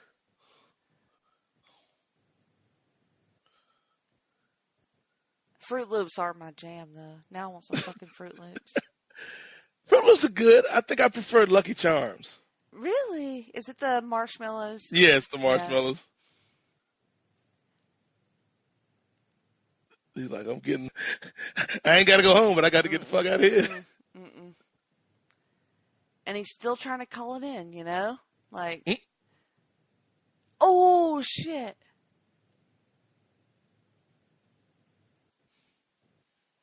Oh, God. She got alerted. She looked like the Terminator. Oh, my God. Okay, so full disclosure, when we rented this, we rented the one with the alternate ending that I don't think that I've seen.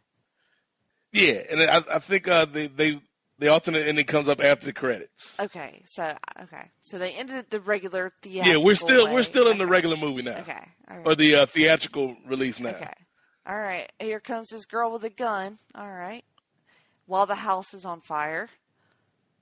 It's just Grandma. Yes, He took Grandma. He took Grandma. And that's the thing. Like he's not sure who he's dealing with. He doesn't know. Oh shit. Oh shit. Oh my god. Mm.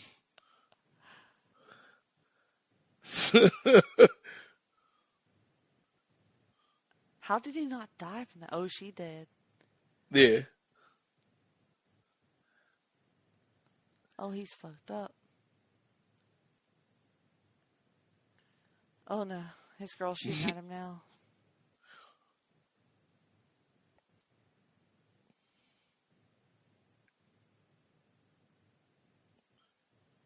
I just want somebody to kill her.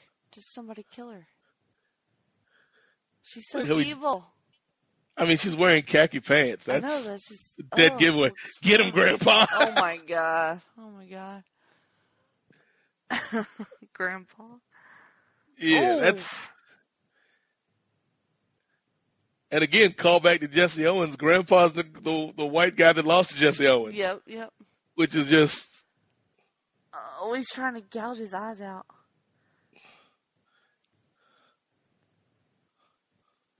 Damn, selfie mode. Oh my gosh. Something about that flash fucks him up, right? Mm-hmm. Yeah, it breaks the connection and lets the subconscious free. Yeah. For a bit. Isn't that? Which again, I don't know the science. It's pretty thin. You know what I'm saying? Like, what are the odds? Oh shit! There you go. And that's the reason she was wearing white, was because we wanted to accentuate the blood. Oh, it looks great. Oh, you want her to die so hard. And he's like, all right, I'm out of this movie. I won't be around for the sequel. Shit. Oh my god. Which is, I mean, that's what you would do, I guess. Yeah, I mean, what else are you gonna do? Better to do that than to go back under the control of So where does the grandpa consciousness go if they're the grandpa consciousness is dead now? Like they're both dead. So like if he becomes aware of it, then that's it. If he became aware of it, like if he didn't shoot himself in the head, eventually grandpa would have came back. Okay. So he killed himself rather than to go back into the sunken place. So the light from temporarily. the flash is just temporary. Okay. Yeah. All right, that makes sense. And even now, she's going back She's to still trying to be like, I'm going back to the playbook. No, honey. Yeah, choke that bitch. Yep.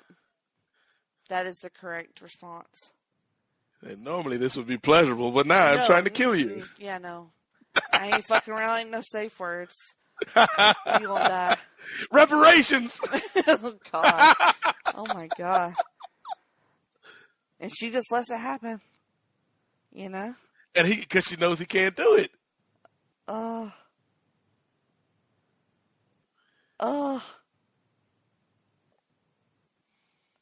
Why though? I would. And this right here, when I first saw this in the theaters, I was like, oh no. No, yeah, me too.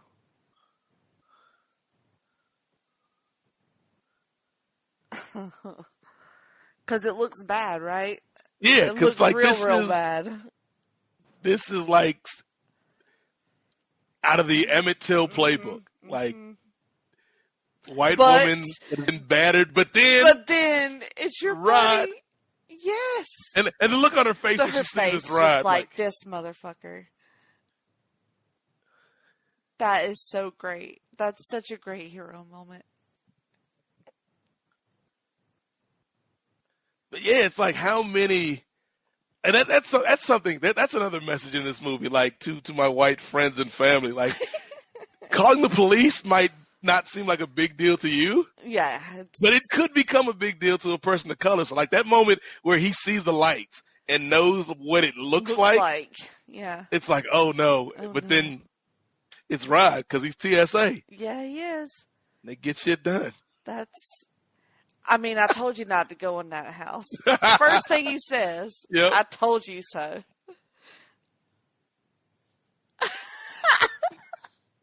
He's great. So great. He had a show on Fox for like a little bit before it got canceled. Really? Rel. Yeah. It was like a sitcom. It was okay. It was like, he's funny, but it just was like kind of a standard sitcom. Mm-hmm. TS motherfucking A. We handle shit. Consider the situation to handle.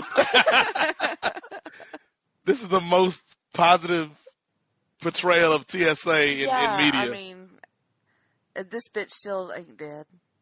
Mm-hmm. I would not trust that. I would want her to I'd want to see her die. There you go. Ooh. I think I like that she didn't die though. Yeah? You don't think she died right then? I mean, I think, yeah, she is going to die, but I like that he didn't kill her. And that, like, she has to live with that, at least for that moment. Mm-hmm. While they're driving away, like, you have to live with this. Like, I got away, bitch. Yep. And that's it. Oh, shit. We got out. That shit, And then, like, playing the slave song, the Negro spiritual here, like. I mean, why not at this point? Oh, man. But I don't know what I was expecting on this watch, but it wasn't that. Like, I really do love this movie. It is very good. And I feel let me ask you, Jenny, because now. I was going to say, do you think watching the movie with somebody with a different perspective maybe gave you a better appreciation for it? 100%. Yeah. Yeah. Because, I mean, you said like 6 things that I was like, holy shit, I never thought of that. And it helps. I mean, it really does like deepen my appreciation of this movie and of Jordan Peele, really, because as much as I loved him before, I just fucking think he's a genius. And I watched his other movie. What was the other one? The Us? Us. Yes. And I didn't enjoy it as much as this. I think Us is good, but I think Us is maybe more of a straightforward kind of horror movie, I guess. Yeah. Yeah. And so I don't enjoy it nearly as much as I enjoy Get Out. Yeah. There's just something about this that I would like to see more of this sort of thing from him than what he did in Us. But yeah, like, wow, this is really good. And you said the alternate ending is after the credits? Yeah, that's what Amazon says. Okay. I don't know if you want to believe Amazon or not. All right, I will believe them. But yeah, I really like this movie, and I think, again, I'm not the biggest fan of horror, but I like what Jordan Peele, at least in this movie, is trying to do, where we've got comedy, we've got suspense, we've got really strong actors, we've got a social message. If you want to look into the social message, you can, and heighten your enjoyment of the film. But if you don't, then I don't think it hinders your enjoyment either. Right. If you just took it as like a fucked up, like, sort of, not really paranormal, but like more like, I don't even know the word, like psychological. Yeah, it's like you know what it reminds me of? It reminds me of I don't know if you ever saw the movie House of Yes. No, I haven't. With Parker Posey, because I'm a big Parker Posey stan, and I think it was like Parker Posey and Matthew Broderick, and it was like not similar in terms of the social and racial dynamics, but it was similar in that you had a quote unquote normal person going to meet her boyfriend's family. and they were this weird, crazy, psychotic family, and Matthew Broderick, I think, and Parker Posey are like ancestral brother and sister that like one of them dresses up as JFK and the other one dresses up as Jackie O. What the shit? And Parker Posey, Parker Posey is crazy. Anyway, she's like, and I use macaroni as the brain fragments. Like my God. This weird family that just kind of devolves, and it's like this movie feels the same way. Yeah. Okay. I need to watch that now. House of Yes. Okay. I think it came out like in the late 80s, early 90s. Huh. All right. So we're getting the alternate ending now. Okay. Jordan Peele is like doing commentary on it. So he says this was actually the first ending. We were in the post-racial lie. Okay. Okay. So he still chokes her. Yeah, he still chokes her. If she shoots him, I'm going to be very upset. Yeah, I don't know what to expect here. Oh my God, the way she grins at him while he's trying to choke her out. I gotta imagine he just kills her, and that's gotta be it. Okay. Oh, yeah, he did. Yeah. Yeah, he just kills her. That's the alternate. Yeah, I don't like that. I don't like that as much. Yeah, I don't either. Because to me, I think like even though he was... and they're real cops, though. Oh, no. Oh, shit. Yeah, I hate this ending. Yeah, no. I hate that ending. I mean, it's more realistic, but it's not nearly as satisfying. Oh, shit. Yeah. He's in jail now. And his friend's visiting him in jail. In prison. Oh, great. I mean, that's probably the more realistic ending. Fucked up, man. It's the more realistic ending, but It totally is. But I don't like it nearly as much. But yeah, I like that he still maintains his integrity by not killing her. Yeah. Even though he's justified in killing her. Yes. Wow. Yeah, nobody wants to see this version of Jordan Peele. No. I wonder what made him do it. What made him change it? I would imagine probably test audiences. Probably so. Because it's like like we were making the analogies to wrestling. You don't build up this big heroic journey for Chris only for him to fail. Yeah. It's like building a guy up to WrestleMania and then not having him win the belt. It's like, why did I invest all this time with you? But then again, there is that realism that you kind of feel like you want to do. Yeah. I think this movie, like this ending feels more at home in the horror genre. Yeah. And I think I think the fact that he went the other way with it, and we actually got a little bit of humor at the end too. Mm-hmm. That's the Jordan Peele weed talking. Right. He was like, "This is a bummer ending, man." Yeah. Chelsea, pass me that blunt. I gotta rewrite this. Rewrite this shit when I'm high. Call Spike Lee up. Tell him to send over a gallon of milk. Okay, so he's in jail, but his soul is free. Wow. Huh. The world had shifted. So, yeah, he's saying that in the process of writing it, things changed. Mm-hmm. And then that's why he changed the ending. Yes, people needed a hero. That's amazing. Wow. Yeah, because this would have felt really depressing, particularly, now again, not to get political, Jenny, but after that election, people needed a bit of an uplifting, even from a horror movie. And so I think, that ending, the alternate ending would have just been felt like piling on. Mm-hmm. I'm already sad. Right. But if it were an Obama third term, then does this movie even get made?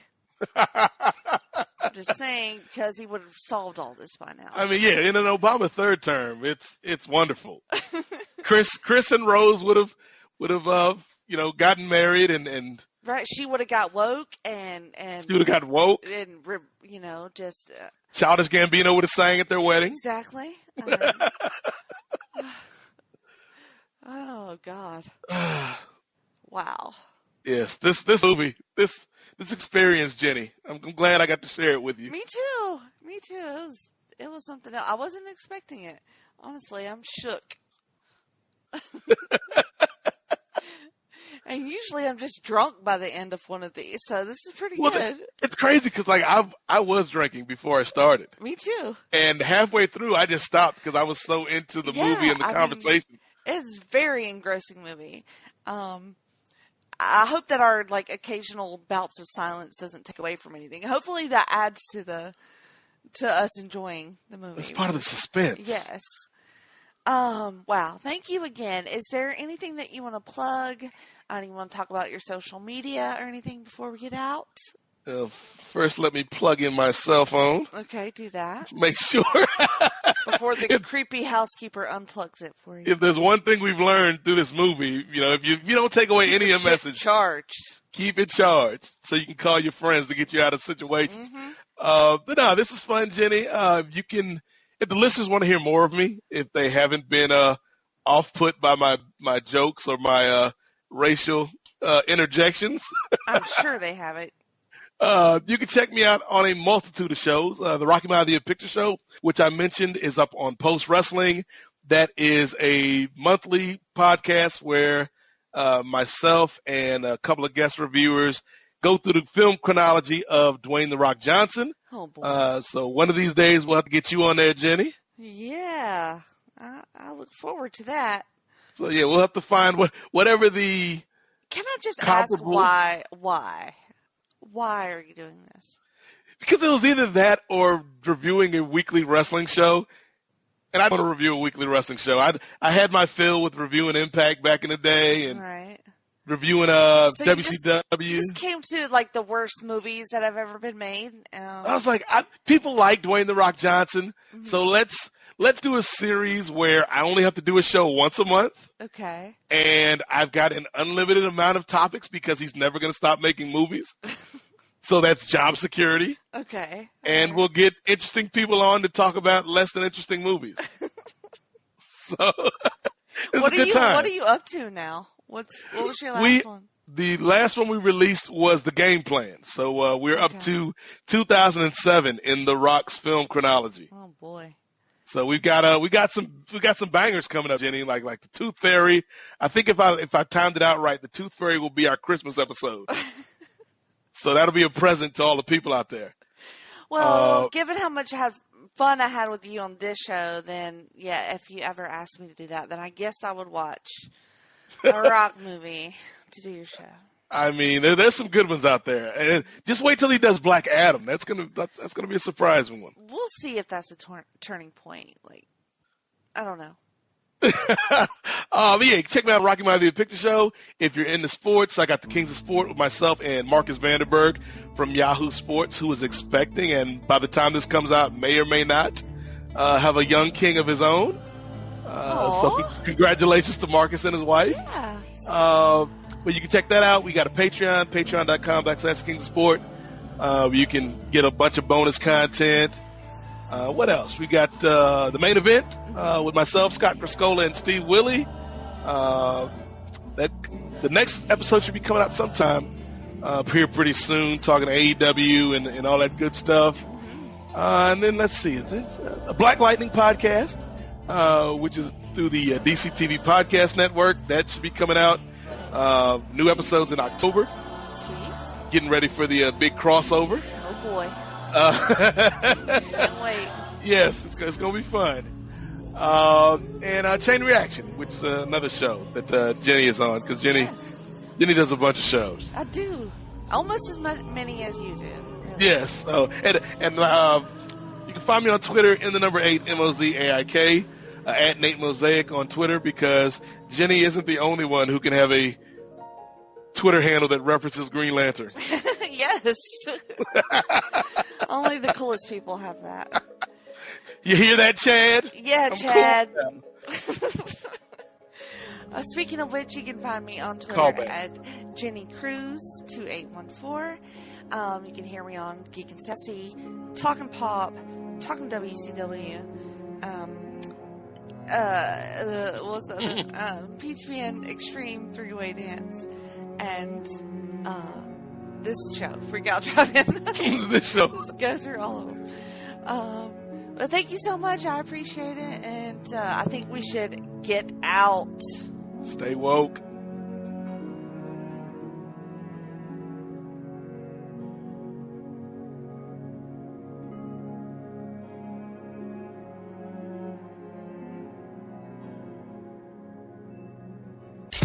Promotional consideration paid for by the following.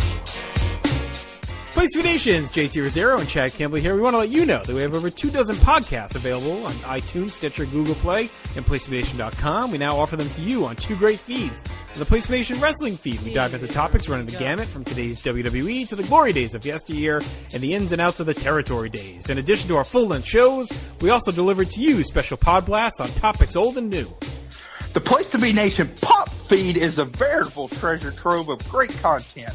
Offer tremendous shows covering the land of movies, television, life, comics, and sports, brought to you by the most knowledgeable and insightful folks in the podcast world. You can find all these great shows, plus archives of our past podcasts from over the past 8 years as well by subscribing to both feeds on iTunes. And while you're there, be sure to rate and leave feedback as well. All of these shows, plus others, available on PlaceToBeNation.com, where we cover pro wrestling, sports, movies, comics, plus in-depth search projects, and much more. Be sure to support our site by using www.PlaceToBeNation.com/Amazon when doing your online shopping. We want to thank our friends at Boneheads Wing Bar, ProWrestlingOnly.com, and TheHistoryOfWrestling.com as well. Be sure to follow us on Facebook, Twitter, Instagram, and Tumblr. PlaceToBeNation.com, the only place to be in your pop culture world.